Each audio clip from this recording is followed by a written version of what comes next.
L'OCT cornéenne, comme vous le savez, est en train de prendre une place de plus en plus importante dans l'exploration de la cornée. Et je vais essayer d'illustrer cela par plusieurs exemples cliniques.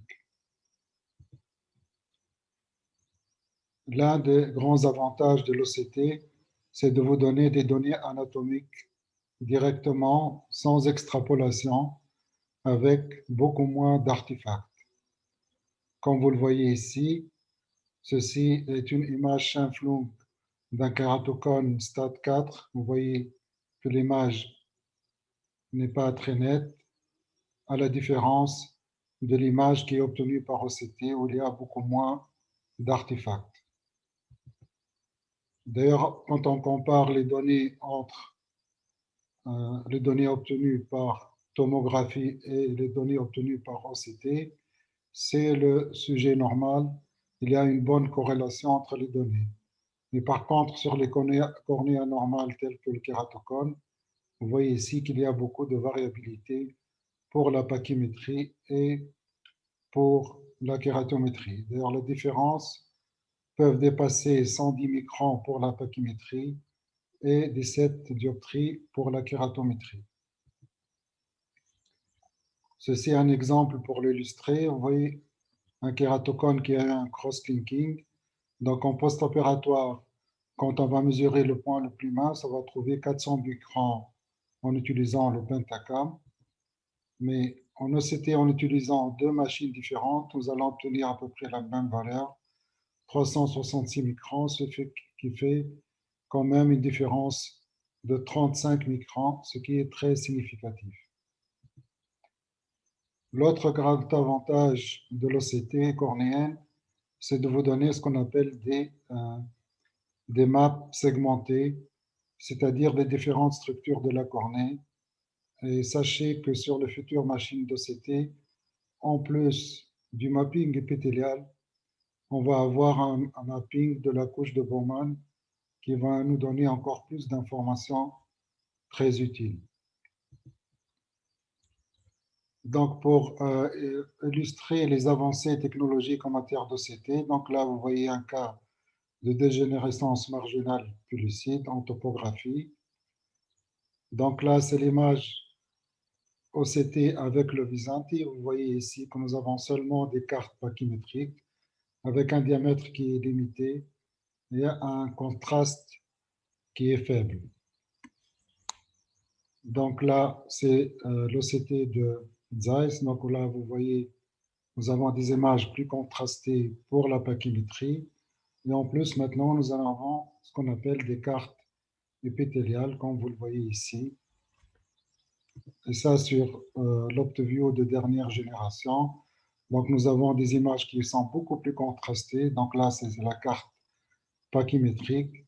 Et là, on peut observer l'amincissement périphérique qui existe dans la dégénérescence marginale pellucide, ainsi que l'amincissement épithélial inférieur que vous voyez ici à 6 heures.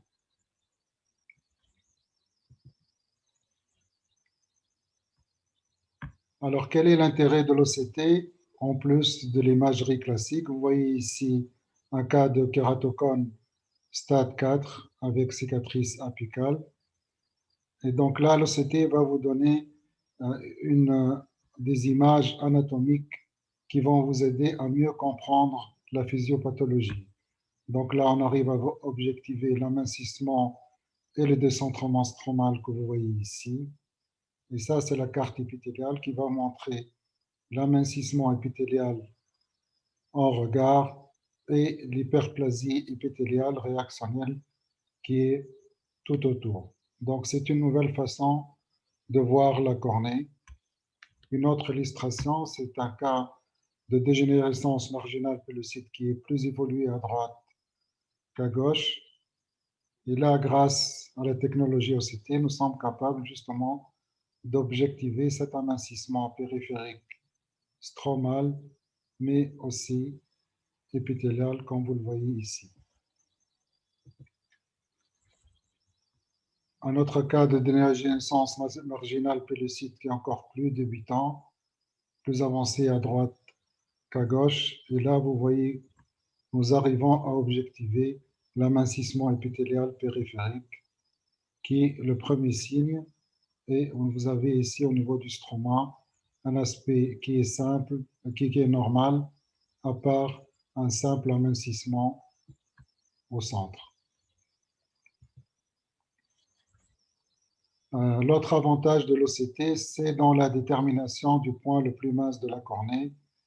Comme vous le savez, c'est très utile parce que maintenant, nous pratiquons de plus en plus ce qu'on appelle un cross-linking customisé. Donc là, vous avez aussi un autre exemple de dégénérescence marginale pellucide. Et ça, c'est une image en pentacam. Donc le point le plus mince dans la carte pachymétrique, il est situé à ce niveau-là, pratiquement au centre.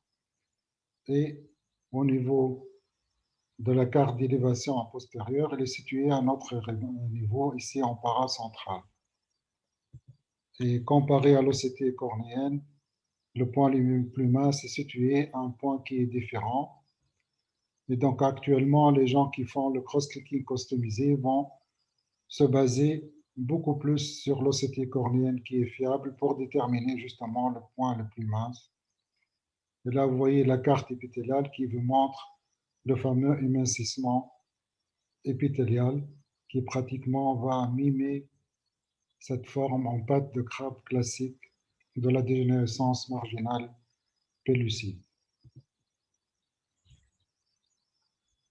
Un autre cas clinique pour illustrer l'intérêt de l'OCT. Donc, vous voyez un patient qui a un aspect assez suspect en topographie antérieure avec un astigmatisme non orthogonal, droite et à gauche, et des images suspectes sur l'élévation postérieure, à la fois sur l'ORB scan ainsi que sur le pentacam. Mais quand nous regardons l'OCT, elle est tout à fait normale, à la fois la carte pachymétrique à droite et à gauche, mais aussi la carte épithéliale que vous voyez ici. Et la topographie cornéenne, il n'y a pas de détection de kératocone et l'aspect qu'on voit ici, en fait, était dû à une mauvaise surface oculaire et le fait de mettre quelques gouttes de larmes artificielles, vous avez la topographie qui est complètement normalisée, comme vous le voyez ici. C'est aussi très utile dans les cas très limites. Vous voyez ici, nous avons une cornée qui est très plate avec une asymétrie. Vous voyez ici le rapport I-S, il est de 1 dioptrie 43. Et donc, quand on fait ici l'OCT cornéenne, vous avez une carte pachymétrique qui est normale à droite et à gauche, vous voyez le point le plus mince qui est décentré, mais surtout, vous voyez en périphérie cet amincissement épithélial circulaire. Donc, c'est une OCT aussi qui est très suspecte. Mais vu que la cornée était très plate et que les kératocones sur cornée plate sont extrêmement rares, nous avons décidé de surveiller. Et vous voyez, au bout d'une année, il y a augmentation de cette asymétrie. Vous voyez ici, elle atteint une dioptrie 79, mais surtout l'OCT. Vous voyez l'amincissement épithélial qui va maintenant toucher le centre de la cornée. Donc, c'était un kératocone très débutant sur cornée plate et qui est évolutif. Donc, c'est une indication de cross-linking. Un autre cas, c'est une jeune fille qui est âgée de 12 ans, qui, au bout de 4 ans, a pratiquement triplé son astigmatisme, que vous voyez ici. Mais il s'agit d'un astigmatisme symétrique, donc il n'est pas détecté comme kératocone par les topographes. Et donc, dans ce cas-là, nous avons pratiqué une OCT qui a montré un aspect normal à la fois sur la carte pachymétrique ou la carte épithéliale. L'amincissement supérieur que vous voyez ici est physiologique. C'est l'effet de la pression de la paupière qu'on retrouve chez de nombreux patients.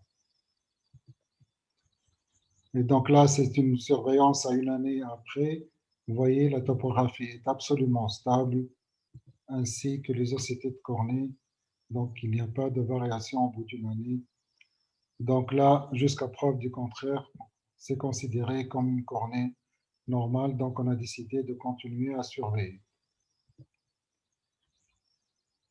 Maintenant, nous allons parler du problème du diagnostic de la progression du kératocone. Comme vous le savez, c'est un sujet où il n'y a pas de consensus, mais il y a une excellente publication qui a montré que l'OCT cornéenne, c'est elle qui est la plus sensible pour détecter une progression du kératocone, donc un amincissement de 5 microns est suffisant, alors qu'il faut une augmentation de la kératométrie d'une dioptrie sur la tomographie pour détecter une progression du kératocone. Donc souvent le diagnostic est aisé. Vous voyez ici avant et après en topographie. Donc là, vous voyez, il y a un banc blanc qui augmente. Donc c'est un kératocone qui est nettement progressif et ceci est confirmé par l'OCT.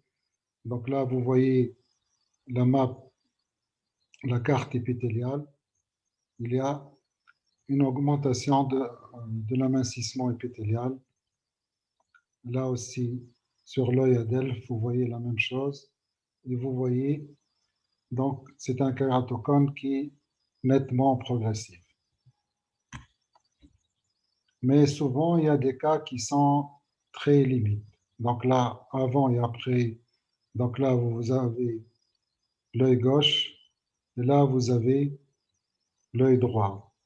Et souvent, en topographie différentielle, quand vous regardez, vous voyez qu'il y a des zones d'aplatissement et des zones de bombement, ce qui ne vous aide pas à faire le diagnostic de progression. Donc, c'est plutôt l'OCT qui va vous aider.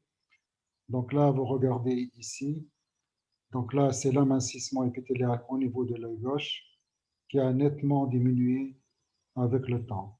Donc, en fin de compte, ce kératocone, non seulement il est stable, mais il est en train de s'améliorer.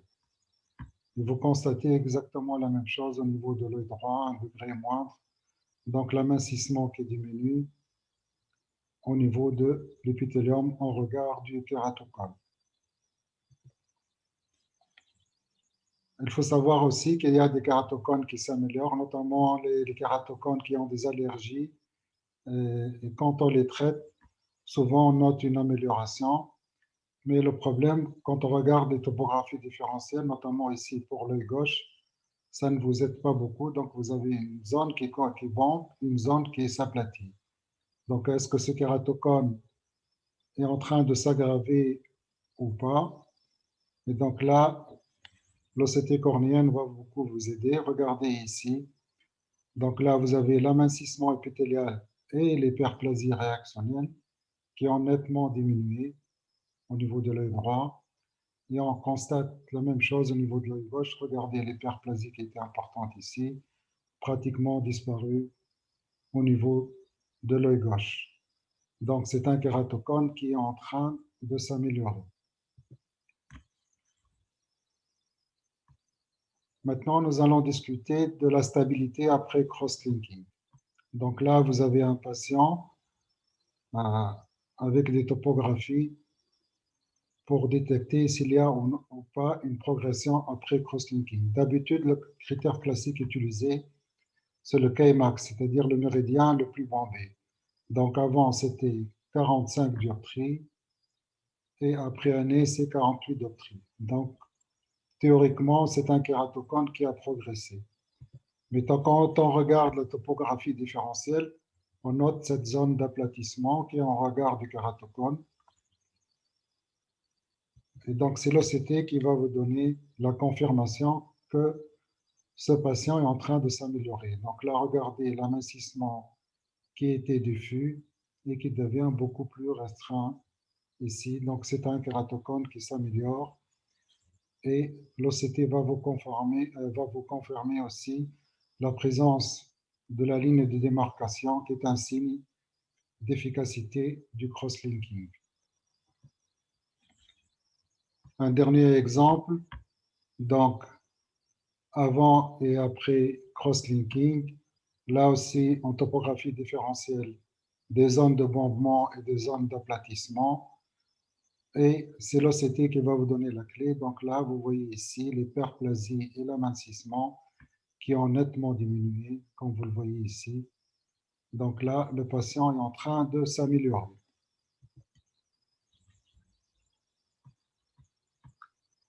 Alors, une autre illustration justement pour vous donner la clé. Donc là, c'est un patient qui a eu 2 cross-linking. Donc là, c'est juste après le premier cross-linking et ça, c'est juste avant le deuxième cross-linking. Donc là, quand on regarde ici, en topographie différentielle, nous avons une zone qui bombe, une zone qui s'aplatit. Là, le patient était en train de s'aggraver parce que la zone de bombement qu'on voit ici correspond au siège du kératocone. Donc, nous avons décidé d'effectuer un deuxième cross-linking. Et là, vous voyez ici, la topographie s'est nettement diminuée. Et quand on regarde la topographie différentielle, vous voyez ici une zone qui s'aplatit, une zone qui bombe. Mais là, la différence, c'est que la zone qui s'aplatit, c'est celle qui était en regard du kératocone. Donc, il y a une amélioration ici du kératocone. On le voit de façon plus évidente au niveau de l'œil à Delphes. Donc là, bombement en regard du siège du kératocone, donc aggravation. Et là, aplatissement en regard du siège du kératocone, donc il y a une amélioration.